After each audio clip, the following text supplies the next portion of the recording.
एक श्री राम नाम के भगत थे। तो उनको पहले एक राज कर्मचारी के यहाँ नौकरी मिली और निष्कामता और प्रवीणता देखी तो बादशाह के सामने पेश कर दिया।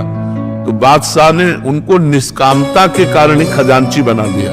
अब वो इतने दयालु हृदय के थे कि जैसे कोई आया और कहा श्री राम जी हमारी बेटी का ब्याह है तो खजाने से चुपचाप रुपया लेके दे दे। और ये बात काजी को पता चली, उसने तुरंत बादशाह से शिकायत की। उनको बुलाया गया तो अब झूठ तो बोलेंगे नहीं। तो उनका हुजूर हम किसी को दुखी नहीं देख सकते, इसलिए उनका अनुमति लेनी चाहिए। बात तो सही है। उनका तो काजी से कहा तुम इसकी दंड विधान करो। तो उनका फांसी की सजा, तुरंत फांसी की सजा। और बद के स्थान के लिए ले जाने के लिए पहले उनको घुमाया गया।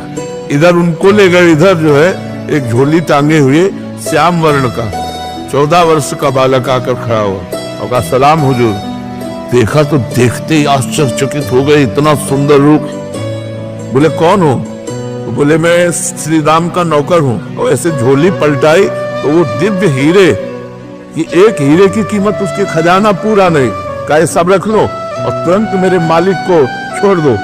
और इधर उनसे पूछा गया कि अब आखिरी तुम्हारी इच्छा क्या है? तो महाराष्ट्र में विट्ठल भगवान है, उनके वो सेवक थे, तो उनका एक बार केवल झांकी करवा दो।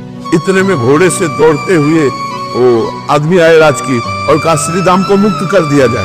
तो बादशाह ने बुलाया और कहा कि वो तुम्हारा नौकर वो हीरे डालकर पता नहीं कहाँ चला गया। तुम इतने धनी थे, हमें क्या पता कि हम तुम्हारे गुलाम बन सकते हैं। ऐसे हीरे तुम्हारे पास है, तुम्हारा नौकर लेकर के आया, तुम पहले क्यों नहीं बताया? तो उनका हुजूर हम आपके ही नौकर हैं, हमारा कोई नौकर नहीं है, आप विश्वास मान। बोले कैसे विश्वास मान? वो कह के गया। बोले क्या नाम बताया? बोले बिट्टू।